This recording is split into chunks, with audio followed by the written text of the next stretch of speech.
नमस्कार देशवासियों, मैं हूं अर्नब गोस्वामी और आप देख रहे हैं मेरे साथ एक बार फिर पूछता है भारत। आज जेपी नड्डा ने बंगाल में कहा कि जिन हिंदू जातियों को ओबीसी का आरक्षण मिलना चाहिए था वो नहीं मिला है। भारतीय जनता पार्टी की सरकार अगर आई बंगाल में तो उन्होंने कहा कि वो हक दिलाएंगे। आज सवाल यह है कि ममता ने उन्हें आरक्षण क्यों नहीं दिया। सिर्फ और सिर्फ हिंदू पिछड़ी जातियों को ही आरक्षण क्यों नहीं मिला। इसके अलावा आज उत्तर प्रदेश के मुख्यमंत्री योगी आदित्यनाथ ने रैली में कहा बंगाल में पुरुलिया में कि ममता दीदी मंच से चंडी पाठ करने के लिए बाध्य हो गई है। राजनीतिक मंच से आजकल ममता दी चंडी पाठ कर रही हैं। उनका इशारा इस और था कि जिस बंगाल में दुर्गा मां की मूर्ति विसर्जन के लिए सरकार से इजाजत लेनी पड़ती है,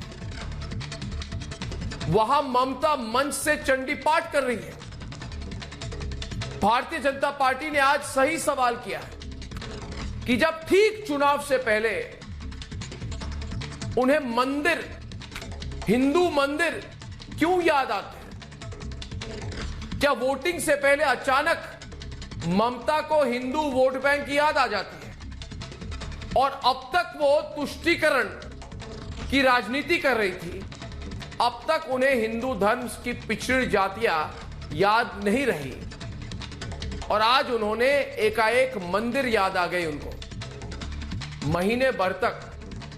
महीने भर पहले तक ममता बनर्जी को जय श्री राम के नारे से बहुत परेशानी होती थी। गाड़ी से उतरकर कोई अगर जय श्री राम के नारे लगाए तो गुस्से में धमकी देती थी कि क्यों जय श्री राम के नारे कर रहे हो। और अब वही ममता बनर्जी चंडी पाठ कर रही है राजनीतिक मंच से। इसीलिए मुझे लगता है कि आज वक्त आ गया है कि उन्हें ही नहीं सबको पूछिए सवाल, क्योंकि पूछता है सारा भारत कि तृणमूल कांग्रेस को बीजेपी के जय श्री राम के नारे से दिक्कत क्या है। और इस चुनाव से पहले भी क्या कभी ममता ने मंच से चंडी पाठ की है। सिर्फ इलेक्शन के पहले उन्हें चंडी पाठ भी याद आ गई। कल शायद हनुमान चालीसा भी पढ़ेंगे। और बंगाल में पिछड़ी हिंदू जातियों को, सिर्फ और सिर्फ पिछड़ी हिंदू जातियों को ओबीसी आरक्षण का फायदा क्यों नहीं दिया गया। पूछता है भारत। खुले सवाल है हमारे। और सबसे बड़ा सवाल दोस्तों, क्या चुनाव आते ही अचानक ममता बनर्जी को हिंदू वोटर याद आ जाते हैं। यह सवाल सिर्फ आप नहीं, मैं नहीं, पूछता है सारा बंगाल और पूछता है भारत।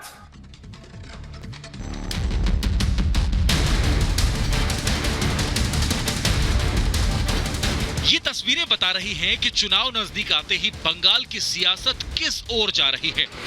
आज बीजेपी के रथ पर हमला हुआ, परिवर्तन रथ में तोड़फोड़ की गई।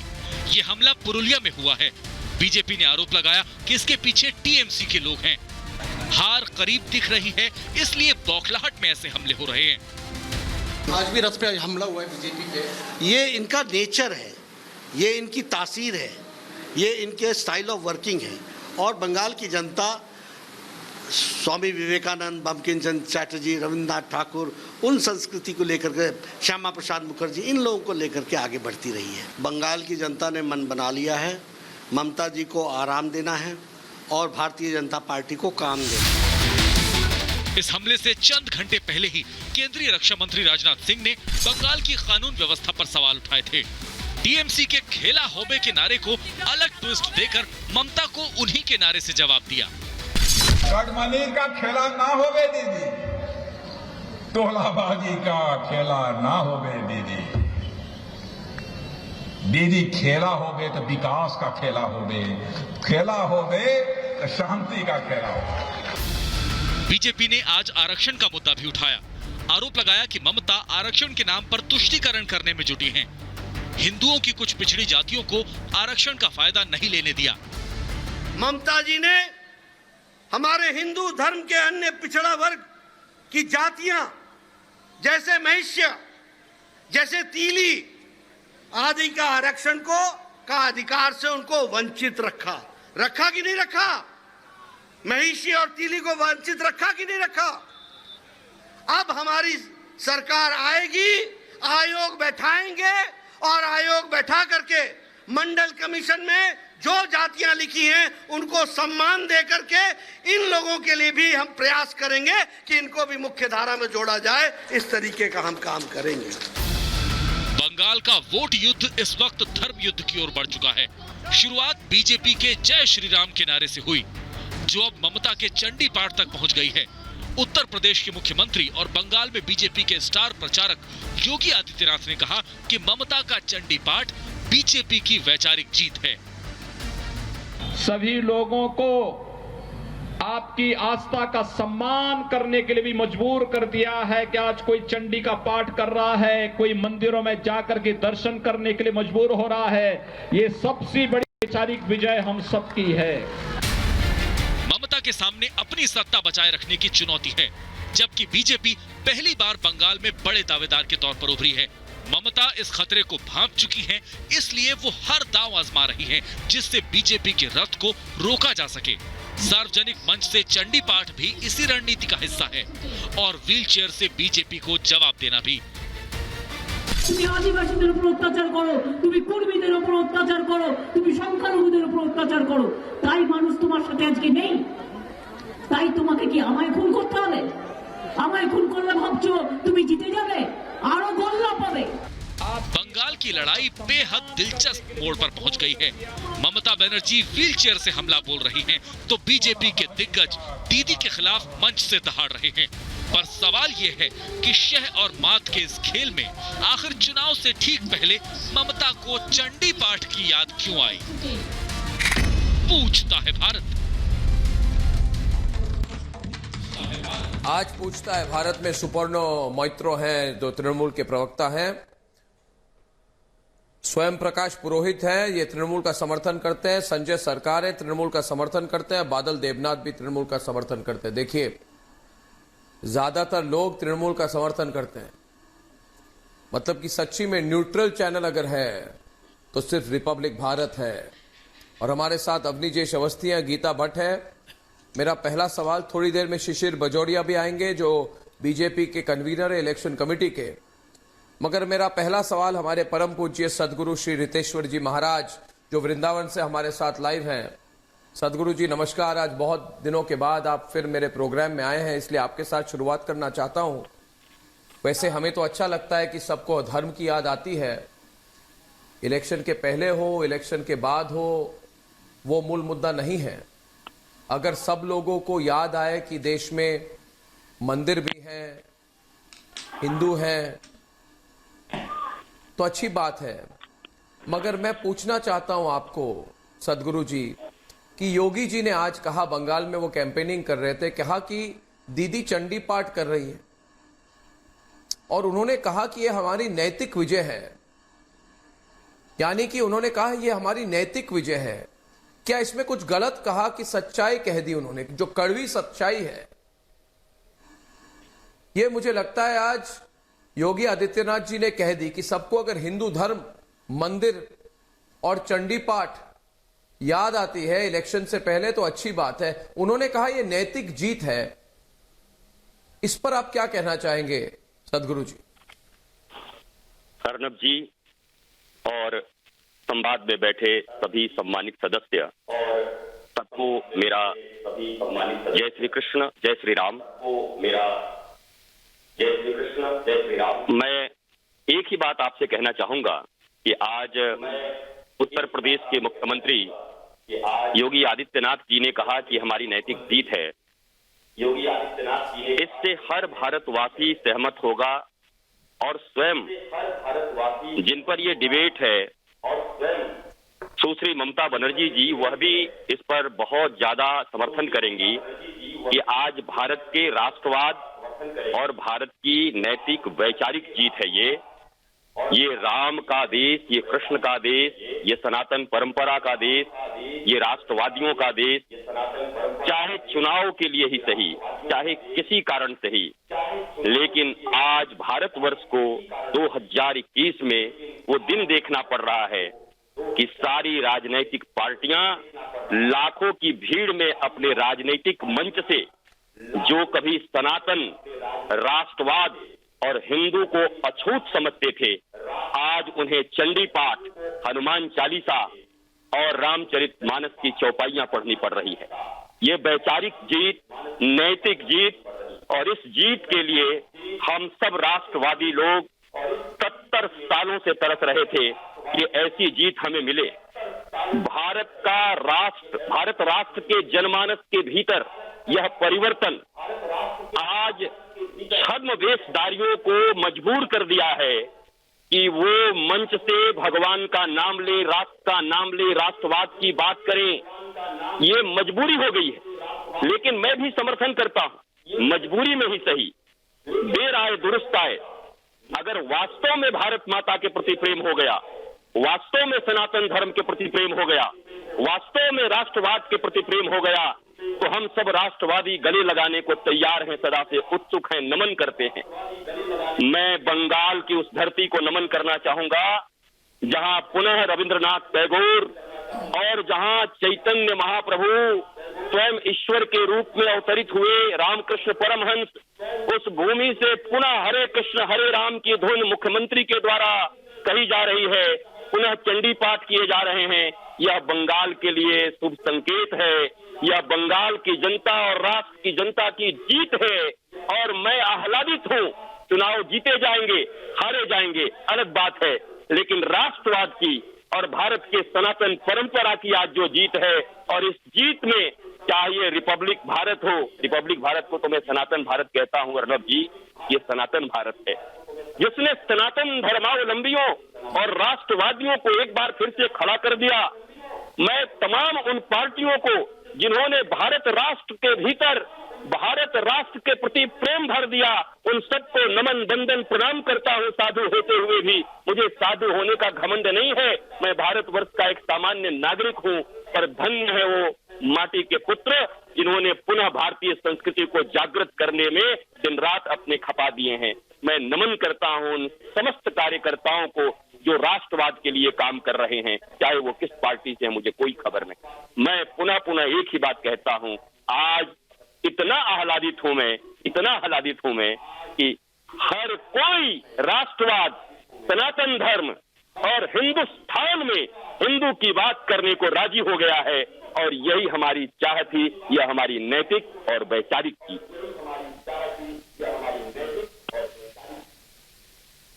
सदगुरु जी, आपने चंद वाक्यों में बहुत लोगों के मन में जो बात है वो आपने कह दी। बादल जी, मैं देख रहा हूं आप कुछ कहना चाहते हैं। वैसे सदगुरु जी जब बोलते हैं ना, हम सब सुनते हैं, उनके हर शब्द और हर वाक्य में जब वो बोलते हैं हमारे प्रोग्राम पर इतनी फीडबैक आती है, सच्चाई कह रहे हैं बादल जी। और सवाल ये भी है बादल जी, देखिए मैं आपको पूछूं कि मैं सुपर्णो जी को पूछूं, सवाल ये है कि चंद महीने पहले दुर्गा मूर्ति विसर्जन पर रोक लगाया गया था कि नहीं? क्या यह तुष्टीकरण की राजनीति थी कि नहीं? पूछता है भारत। और जय श्री राम के नारे लगाने वालों को धमकी दी गई थी कि नहीं? क्या यह तुष्टीकरण की राजनीति थी कि नहीं? पूछता है भारत। और यह सवाल क्यों ना पूछे भारत? अवनीश जी, आप डिबेट पे आइए बादल जी के साथ। हम कहना चाहते हैं ये सवाल क्यों ना पूछे भारत? सदगुरु जी, नहीं, क्योंकि अचानक और टेम्पररी जो हिंदू बन जाते हैं इलेक्शन से पहले, उनसे ज्यादा पूछेंगे। आगे बादल जी बोलिए। एक सेकंड। हाँ बोलिए बादल जी, बोलिए भैया। एक सेकंड बड़े भैया बोलिए। एक सेकंड बड़े भैया। सदगुरु जी पहले मेरा प्रणाम लीजिए। मैं देवनाथ हूँ। इस धरती के पूरे भारत, पूरे विश्व के सबसे पहला ब्राह्मण देवनाथ होता है। मैं शिव गोत्र से हूँ और सदगुरु जी को बीच में मैं आपसे प्रणाम करता हूँ। और दूसरा बात प्रणब जी, सदगुरु जी मुझे मेरा भी प्रणाम लीजिए। और दूसरा बात है सदगुरु जी, पूरे बंगाली समाज, पूरे विश्व भर में बंगाली समाज के घर घर में नारायण पूजा, लक्ष्मी पूजा, सरस्वती पूजा, माँ दुर्गा का पूजा होता है। बंगाली समाज पूरे विश्व में माँ की आराधना करते, उसके साथ भगवान विष्णु, भगवान शिव, भगवान ब्रह्मा का आराधना करते। बंगाली समाज पूरे विश्व में जहाँ पर तीर्थ स्थान है, हर जगह में सबसे ज्यादा तीर्थ स्थान मुद्दे पे आइए बादल जी, समाज को देखना पड़ता है। मुद्दे पे आइए। कभी किसी दिन दुर्गा मूर्ति विसर्जन पर आपने रोक क्यों लगाई थी, उस पर सवाल करना। मैं देवनाथ बादल, यहाँ बंगाली समाज तो करता है, लेकिन इस बंगाली समाज को करने नहीं दिया जा रहा था। आपको मुझे अच्छा लगा, आपने राष्ट्रवाद का बात किया है, राष्ट्रवाद का बात किया है, जाति का बात किया है, बंगाली समाज ने विश्व का बात किया है। मैं सदगुरु जी, इसलिए मैं आपको करने नहीं दिया जा रहा था, और इसका जवाब दो। अवनीजय जी, ये सबको मालूम है कि बंगाली समाज वृंदावन में चैतन्य महाप्रभु के अनुयायी, वहाँ पर गौरांग देव के अनुयायी वहाँ पर आते हैं, लेकिन जय श्री राम के नारे पर चमड़ी उधेड़ देने की बात करने वाले कौन है?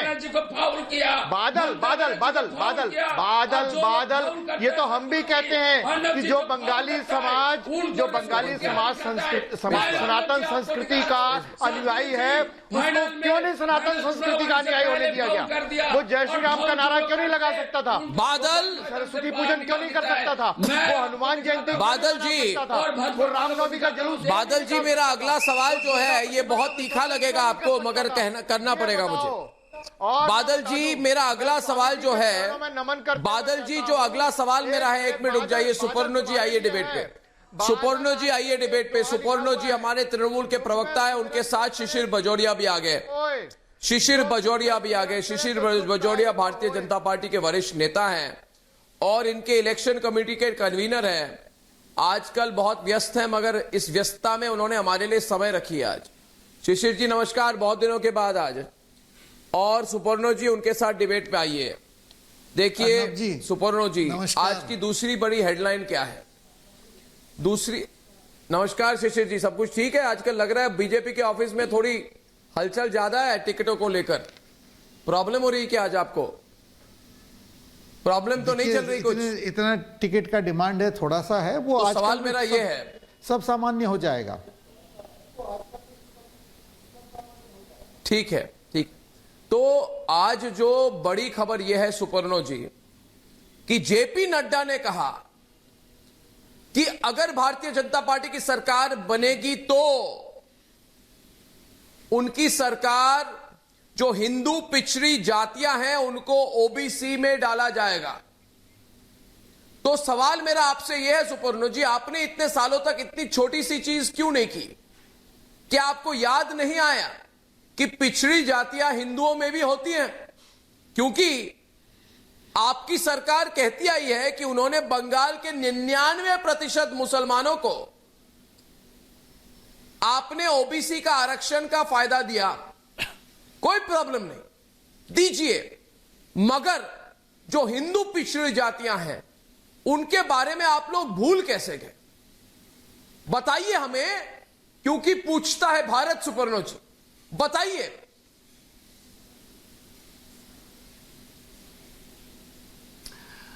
अर्नब जी, मैं ध्यानपूर्वक सबका बात सुन रहा था। तो पहले तो मैं जितने भी आज तमाम साथी मेरे साथ मौजूद हैं उनको मेरे व्यक्तिगत तरफ से और मेरी पार्टी की तरफ से सबके लिए प्रणाम, और जितने भी लोग देख रहे हैं उनको भी मैं आपके ज़रिए नमन करता हूं।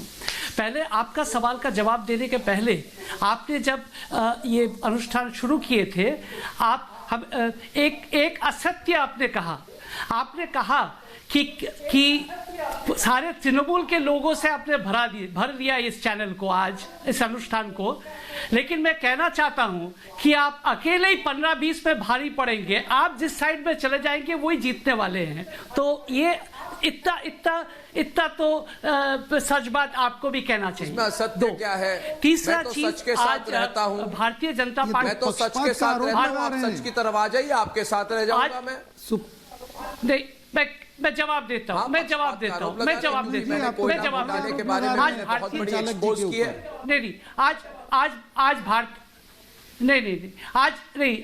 भारतीय जनता पार्टी के प्रमुख जेपी नड्डा जी ने आज उन्होंने कहा कि अगर भारतीय जनता पार्टी बंगाल में सत्ता में आएंगे तो वो पिछड़े हुए जो वर्ग है उनके लिए आरक्षण करेंगे। मैं कहना चाहता हूं कि अनुसूचित जाति, अनुसूचित जनजाति और पिछड़े हुए वर्ग के लिए वो जो भी करना चाहते हैं, मैं चाहता हूं कि वो घोषणा पत्र में करे, जो कि घोषणा पत्र वो निकालने वाले हैं उसमें करे, क्योंकि वादा करके मुखर जाने वाले के जो आपने क्यों नहीं किया है तो वो भारतीय जनता पार्टी है। आपने क्यों नहीं की?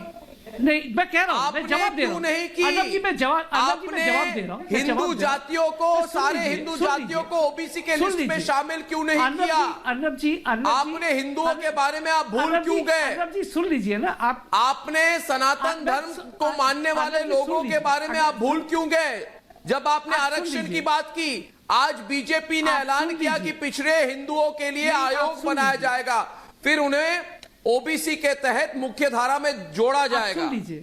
मैं पूछता हूं, पिछले 10 साल में आपको इन गरीब महेशिया और तेली समुदाय की याद क्यों नहीं आई? मैं जवाब दे रहा हूं, बताइए मुझे।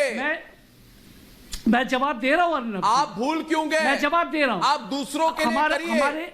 आपने मस्जिद के इमामों को हर महीने पैसे देने का आपने ऐलान किया, अच्छी बात है, मगर आप हिंदुओं को क्यों भूल गए? अर्नब जी, मैं जवाब दे रहा हूं। आप रोहिंग्याओं के बारे में भी सोचते हैं, मगर आप रोहिंग्याओं के बारे में भी सोचते हैं, अच्छी बात है, मगर आपने हिंदू पिछड़ों के बारे में क्यों भूल गए? आप बताइए मुझे, पूछता है भारत। मैं आप मुझे जवाब देने दीजिए अर्नब जी। अनुसूचित जाति और अनुसूचित जनजाति के जो बुजुर्ग हैं, जो आप आज उलझन में हैं, उसके लिए नहीं, मैं जवाब दे रहा हूं।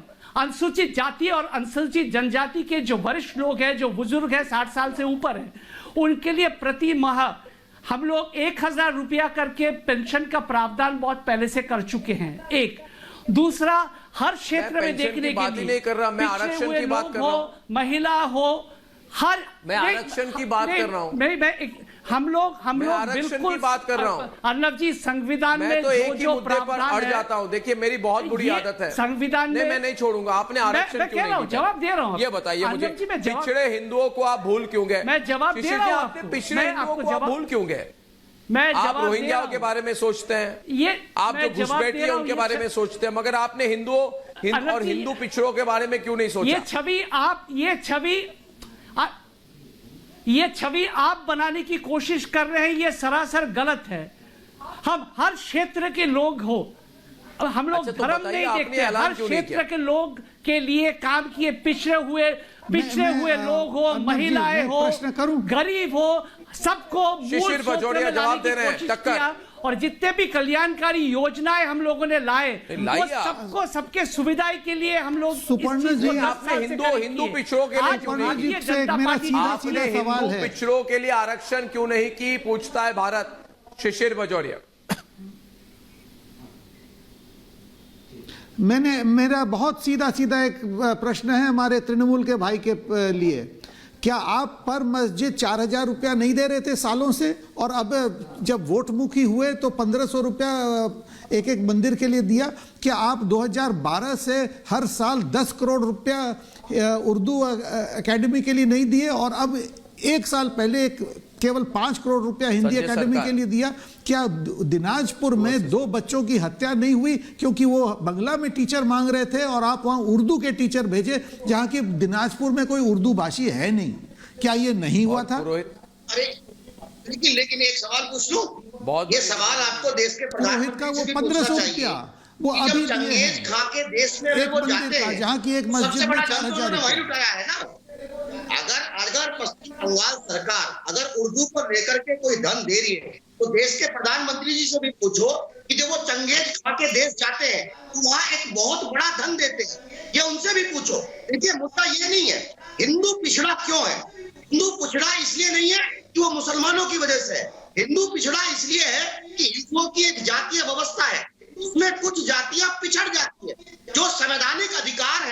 कहीं ना कहीं जो जातीय मानसिकता के लोग हैं वो उनके अधिकारों का हनन करते हैं। उनके अधिकारों के हनन करने की आइए 2 वर्ड्स डिबेट हो जाए। अरे भाई सुनिए ना, जाने दूंगा, सुनिए, मंदिर तोड़ूंगा, मूर्तियां तोड़ूंगा। ओबीसी की बात करते हैं, पश्चिम बंगाल के ओबीसी की आप अच्छा सतीश प्रकाश, अच्छा हुआ चंगेज खां का नाम ले दिया तुमने। ये चंगेज खां, अहमद शाह अब्दाली, नादिर शाह, मोहम्मद गौरी, मोहम्मद गजनवी, इन सबको अपना रोल मॉडल मानने वाले इस देश में अब रहने नहीं पाएंगे। इस देश का रोल मॉडल है पृथ्वीराज चौहान, छत्रपति शिवाजी महाराज, महाराणा प्रताप, अब सतीश प्रकाश, बख्तियार खिलजी। बख्तियारपुर क्यों है? बख्तियारपुर रेलवे स्टेशन क्यों है? जवाब दो इसका। बख्तियारपुर क्यों है?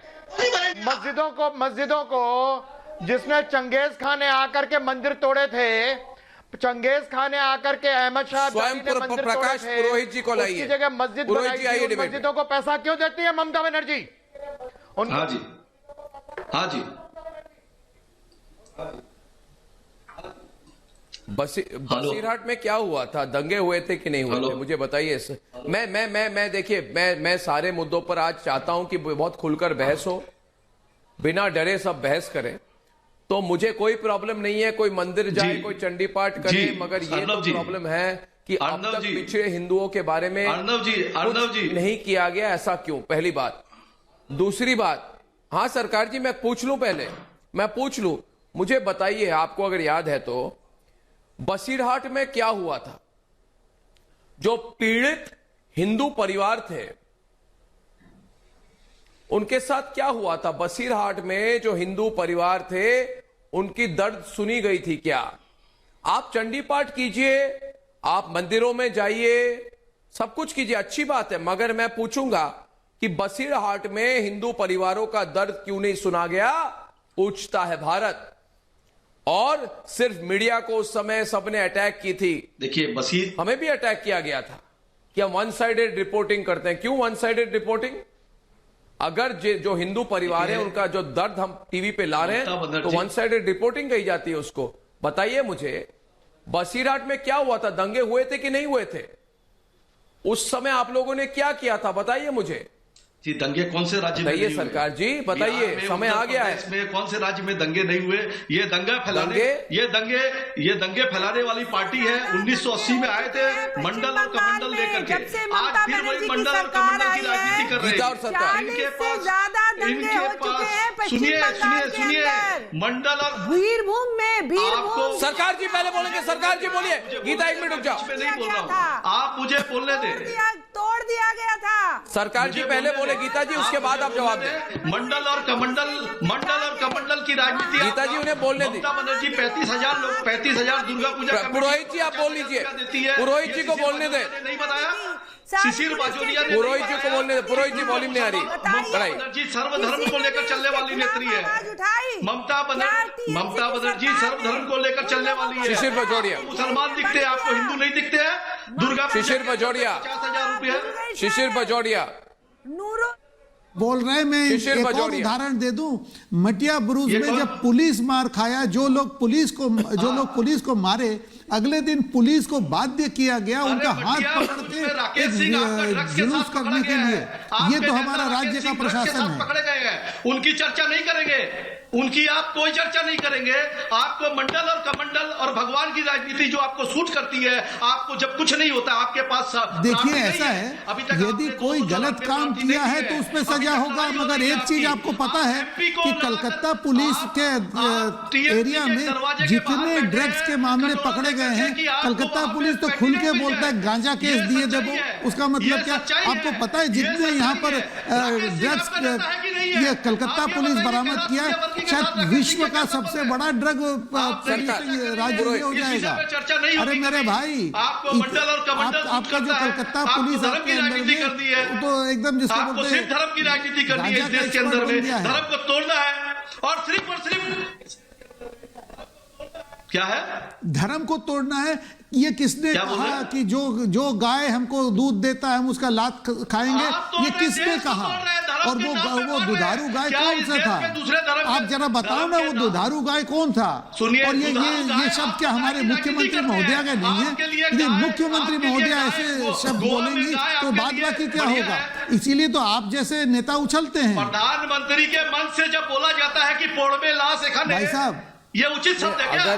प्रधानमंत्री के ब्रिगेड ग्राउंड के प्रधान में मिथुन चक्रवर्ती बोलते हैं कि यहाँ लाश आपको ये नहीं पता है कि मिथुन चक्रवर्ती एक बहुत बड़े स्टार हैं? आपको ये नहीं पता है कि वो एक फिल्म का उन्होंने डायलॉग बोला कि आपको पता नहीं है? आप क्या इतने नादान हैं कि मिथुन चक्रवर्ती अपने बहुत फेमस फिल्म का डायलॉग बोले, जैसे क्या गब्बर सिंह का डायलॉग नहीं बोला जाता है? आप क्या इतने नादान हैं या नादान सज रहे हैं? अरे मेरे भाई जरा इतना तो सोच के बोला करो। मिथुन चक्रवर्ती अपने फिल्म का डायलॉग बोल रहे थे। मैं मूल मुद्दे पर मेरे भाई नहीं मूल मुद्दे पे आना चाहता हूँ। देखिए, आप लोग मूल मुद्दे से हट रहे हैं। करोड़ जनता, आप लोग मूल मुद्दे से हट रहे हैं। कहीं ना कहीं आपको थोड़ी बेचैनी है कि ये मुद्दे को अर्नब ने उठाया क्यों है। आपको लगता है दूसरे चैनलों की तरह मैं इस मुद्दे पर नहीं बोलूं, मगर देखिए हम सेक्युलर देश है। एक मिनट पुरोहित जी आजकल 3 प्रोग्राम करता हूँ, हिंदी, बांग्ला और अंग्रेजी, इसलिए गले को थोड़ा सा आराम देता हूँ। मैं ऐसे चिल्ला मैं भी सकता हूँ। पुरोहित जी सुन लीजिए ना मेरी बात, आप सुन लीजिए ना, आवाज नहीं आ रही, वॉल्यूम बढ़ाए, फोल्ड बैक, वॉल्यूम बढ़ाए। मैं आपकी बात सुनता हूँ, मेरी बात सुनिए प्लीज। पुरोहित जी 1 मिनट, पुरोहित जी मेरी बात सुनिए। चल पुरोहित जी मेरी बात सुनिए।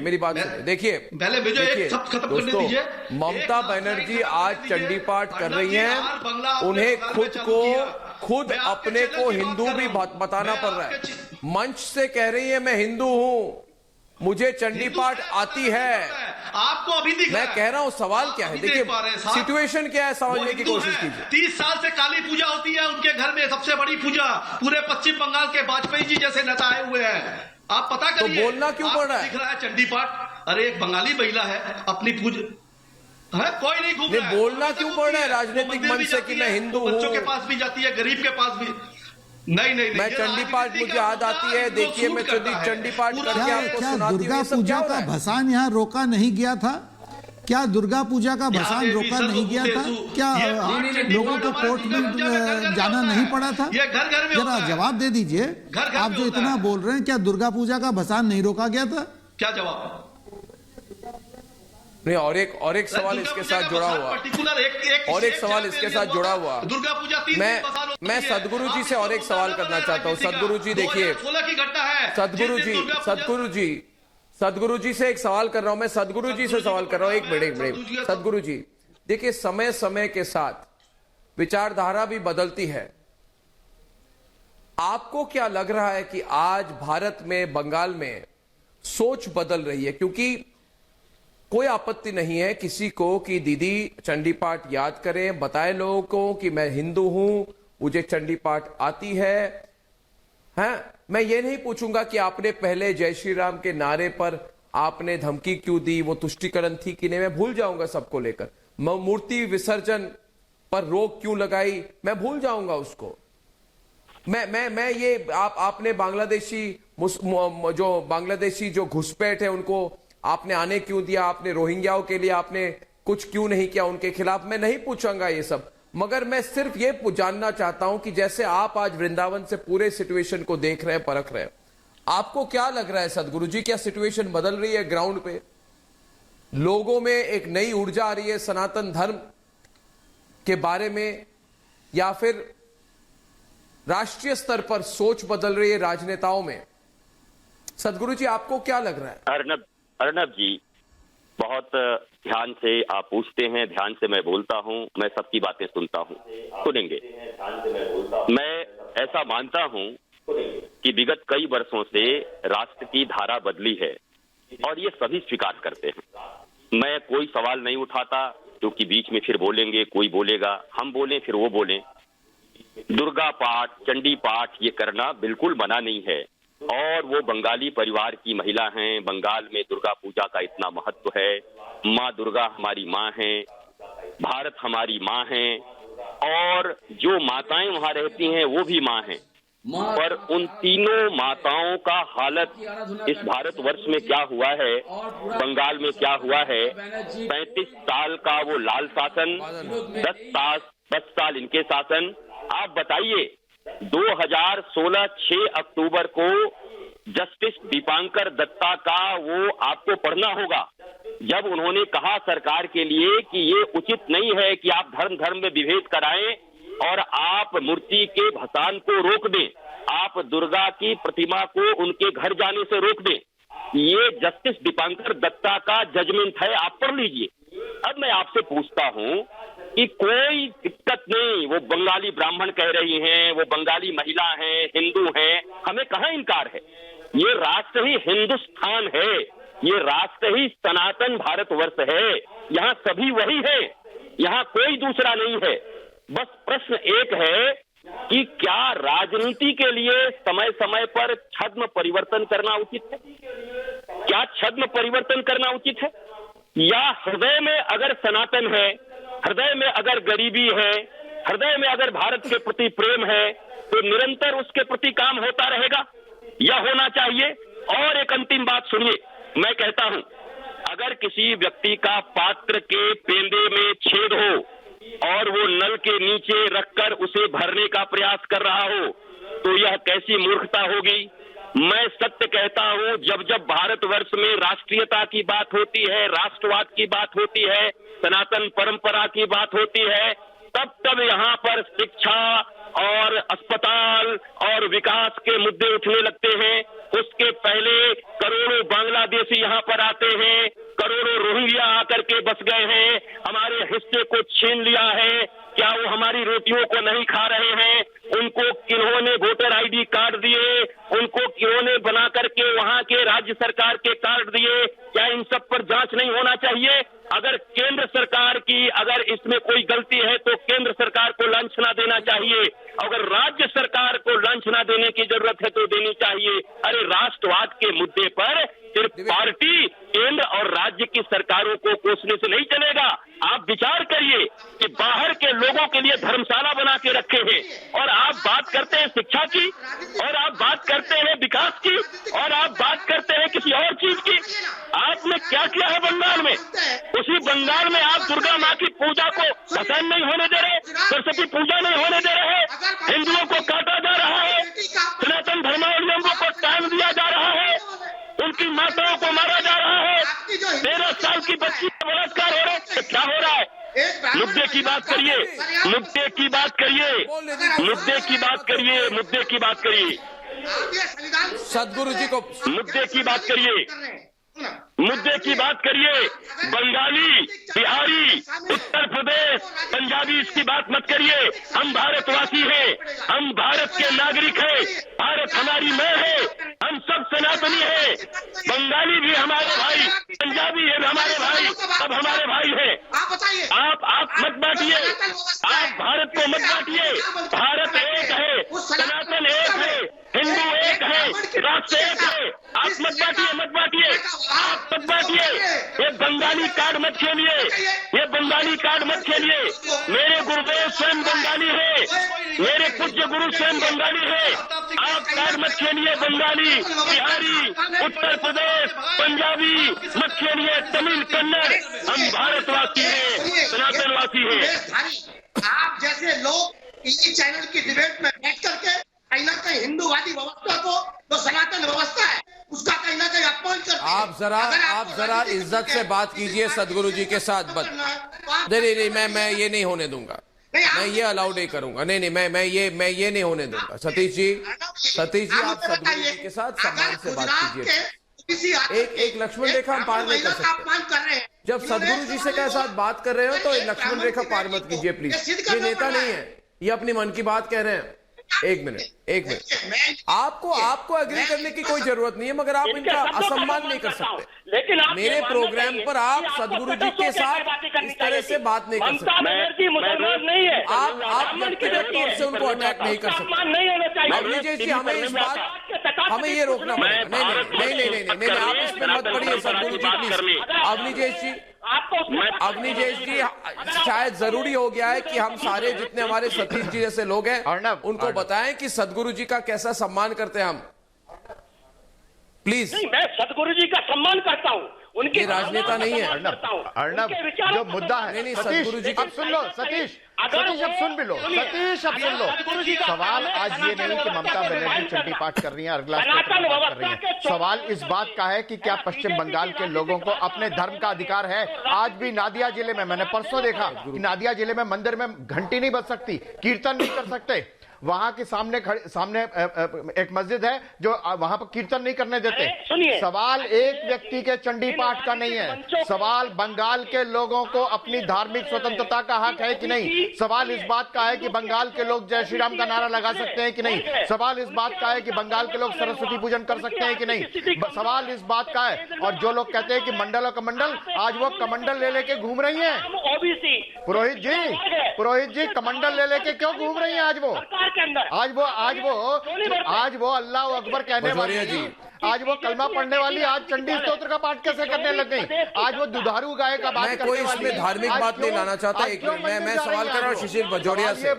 शिशिर बजोरिया जी जरा आप सुपर्णो जी के साथ डिबेट पे आइए। शिशिर बजोरिया जी, ये सवाल आपसे भी है शिशिर जी।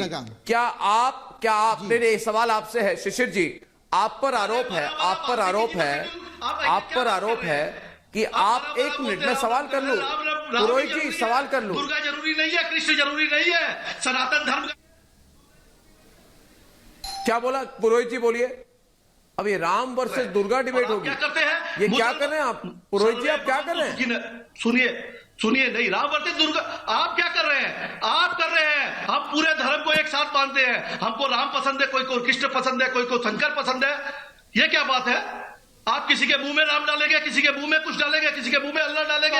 ये क्या बात है? जय श्री राम कहने वालों को मारेंगे, सर्वधर्म से जय श्री राम कहने वालों की चमड़ी उधेड़ेंगे आप। शिशिर बजोरिया जवाब देंगे। शिशिर बजोरिया की टक्कर है पुरोहित जी के साथ। एक मिनट, सिर्फ दो लोगों को स्क्रीन पे रखे। गरिमा जी, वो राम करने वाले नहीं है। एक मिनट, शिशिर बजोरिया,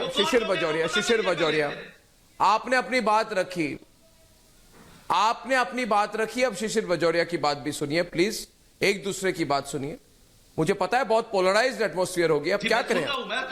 मगर एक दूसरे की बात सुननी पड़ेगी। मैंने 40 मिनट की डिबेट नहीं, आप नहीं सुन रहे। देखिए योगी जी ने आज क्या कहा कि राहुल गांधी भी मंदिर जाने लगे तो क्या गलत है? इसमें क्या आपत्ति है आपको? सुनिए, योगी जी से उनका राज्य नहीं समझ रहा। उन्होंने कहा ये हमारी वैचारिक जीत है। बलात्कार की घटना को कलकत्ता सबसे सेफ सिटी है। आप ये चाहते नहीं है कि कोई और बोले, क्योंकि इनका पोल खुल रहा है। इनको दिख रहा है कि यदि और कोई बोले तो एकदम ये सपाट हो जाएगा। शिशिर बजोरिया, नहीं, शिशिर बजोरिया, आप जरूर बोलिए। आपने कहा है, आधे घंटे तक कहा है आपने और गुरुजी ने।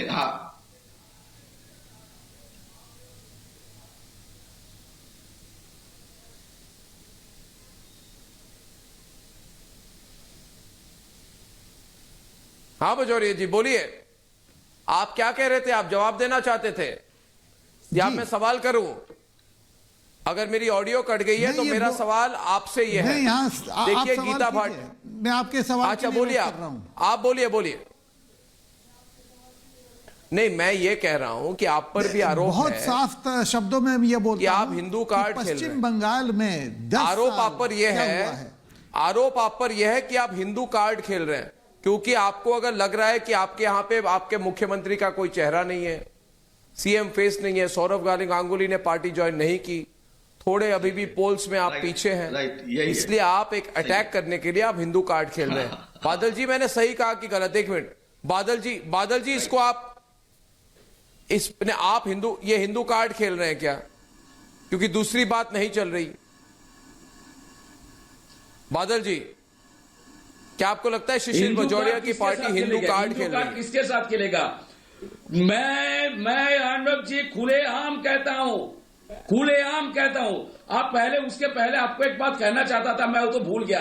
अर्णब जी, बांग्ला में आप डिबेट कर रहे हैं, दीदी के साथ बात हुआ कि नहीं? मैं रिक्वेस्ट कर रहा हूँ, आज भी दीदी के साथ बात हुआ, एक बार दीदी के साथ बात कर लीजिए, मैं रिक्वेस्ट कर रहा हूँ आपको। और दूसरा बात है, मैं खुले होगा, चिंता मत कीजिए, खुले ये उत्तर नहीं दे पाएंगे। मैं आ जाऊं, हिंदी और सीजे बाजोरा जी क्या करेगा? शिशिर बाजोरा जी क्या करेगा? अर्नब जी, मैं आपके प्रश्न का उत्तर दूं? अभी भी 170 सीटों के लिए उम्मीदवार नहीं है। अर्नब जी, मैं बहुत स्पष्ट शब्दों में बोलता हूँ, जब 10 साल ये उस दुधारू गाय के पीछे भागते गए, अब जब इनको जमीन खिसकती दिख रही है, जब दिख रही है कि ये हारने के दहलीज में खड़े हो गए, तब ये खेल रहे हैं धार्मिक कार्ड, क्योंकि ये अचानक आ गए।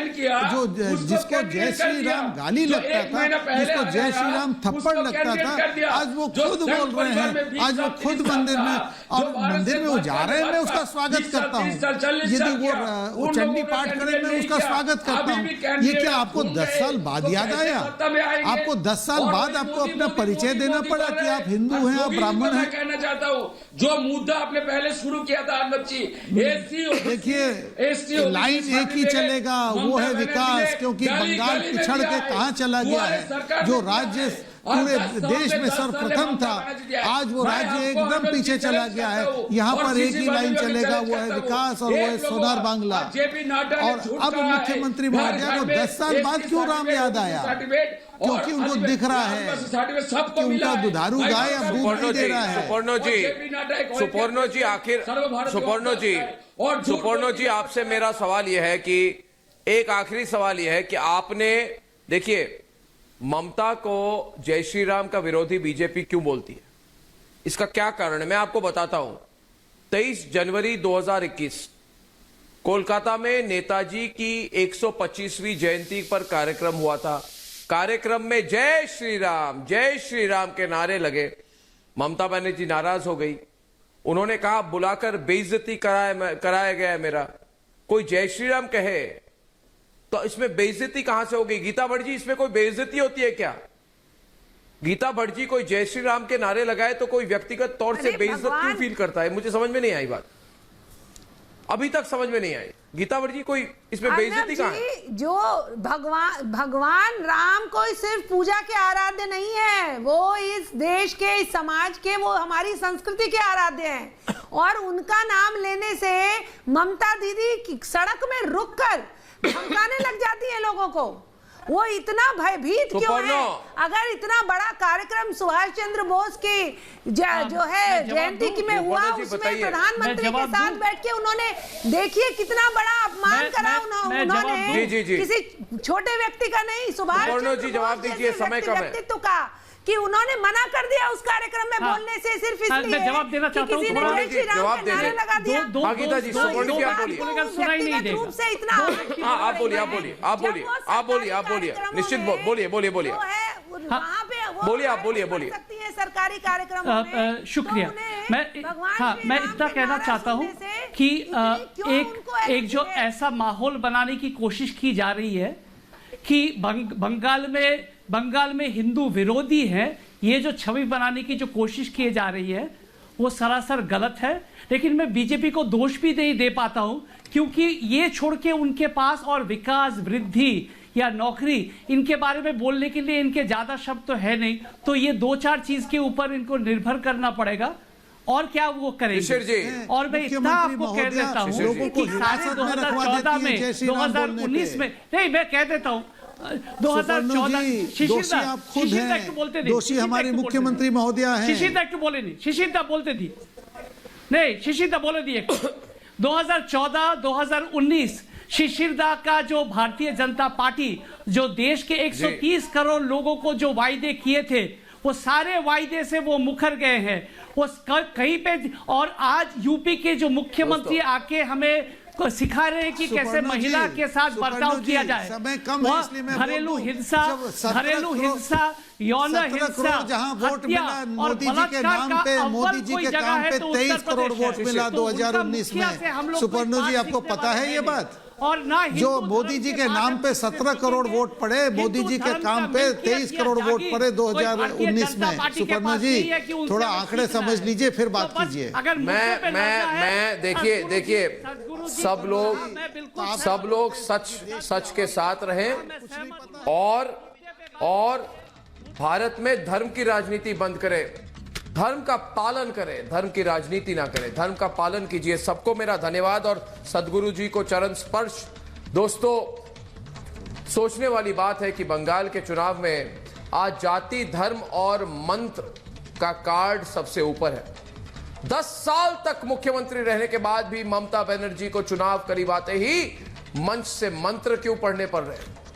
बंगाल में हिंदू धर्म कि कई जातियों को पिछले 30 सालों में ओबीसी आरक्षण क्यों नहीं दिया गया?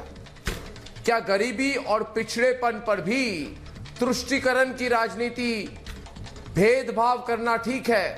दोस्तों याद रखिए, भेदभाव चाहे धर्म के नाम पर हो या जाति के नाम पर, जनता सब देखती है, जनता सब समझती है और समय आने पर अपने वोट की ताकत की जवाब में देती है। कल शाम 7 बजे आपसे फिर मिलूंगा, तब तक के लिए अनुमति दीजिए। धन्यवाद और नमस्कार।